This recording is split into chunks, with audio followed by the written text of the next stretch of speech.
Tony, welcome to Tech Confessions. Thanks for having me here and seeing me on such short notice. Can I tell you about my motherboard? Hands down, the best joke we've had on this couch. Glad to hear, glad to hear.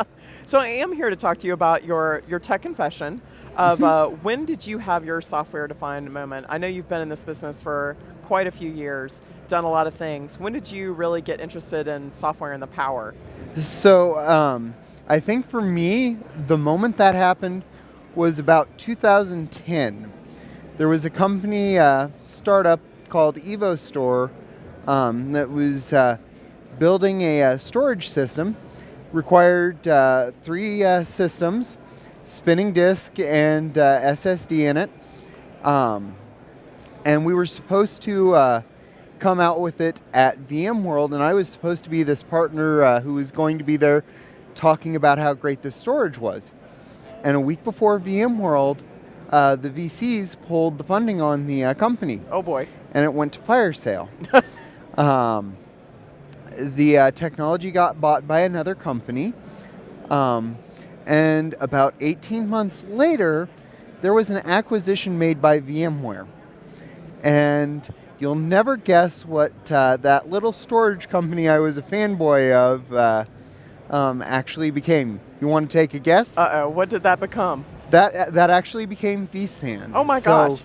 2010s when I jumped on the software-defined bandwagon. That's amazing. So and what a story that is to see how that's expanded, how that's disrupted that market. Again, because you've been in this industry for a while, what are some of the things that you look for to kind of stay fresh, to stay on top of the marketplace, to find that next thing? So one of the things I absolutely love doing is reading people's blogs, seeing where people are doing something different, and exploring that for myself. How do you find those? A lot of people say, like, I don't know, I don't feel like blogging's dead. In some ways, it's like everybody's blogging. How do you find the gems? How do you do that? So I obviously have a Twitter feed running at my house, and I'll watch that and see what blogs come up there.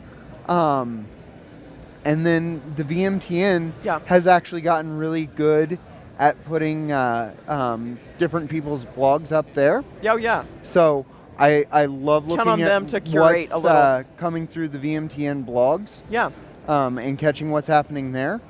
And then the rest of the time, I'll go out and explore stuff. So if I find something that interests me, I'll go look at it and go, hey, can I apply this to what I'm doing in industry? Yeah. And see what people are doing and then take it off the rails myself. So you've had a good track record, obviously, of predicting and seeing into the future. What are you interested in right now? What's caught your fancy? So right now, what has my fancy is artificial intelligence and bringing that into the virtual space. Talk to me about that. Most definitely. It's really interesting. You've probably heard it in Pat's keynote yesterday, where he talked about how important AI is becoming and everything.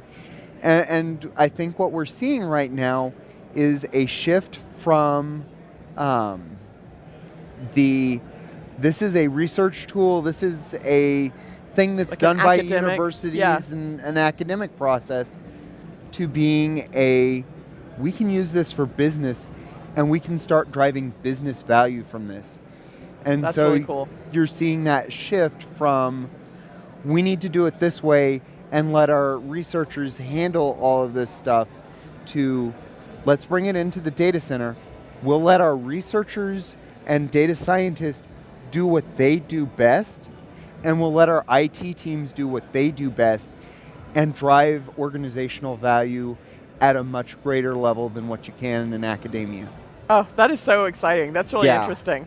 What do you see any applications in your own life? Are you fooling around? Got a sandbox project? So I'm doing a few sandbox projects. There's some AI stuff that I'm working on.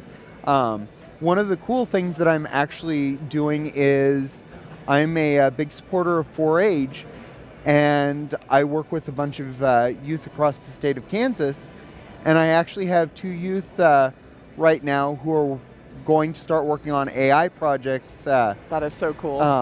To bring to the county fairs and hopefully to the state fair in Kansas. and it's all going to be AI based. So Can we make the "we're not in Kansas anymore" joke once that? You are more than welcome to make the "you're not in Kansas anymore" joke. So I love it. That is so cool. Thank you so much, Tony. Thank you for having me. I really enjoyed the time on the couch.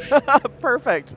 If you're ready to make your tech confession, join us at techconfessionstheshow.com.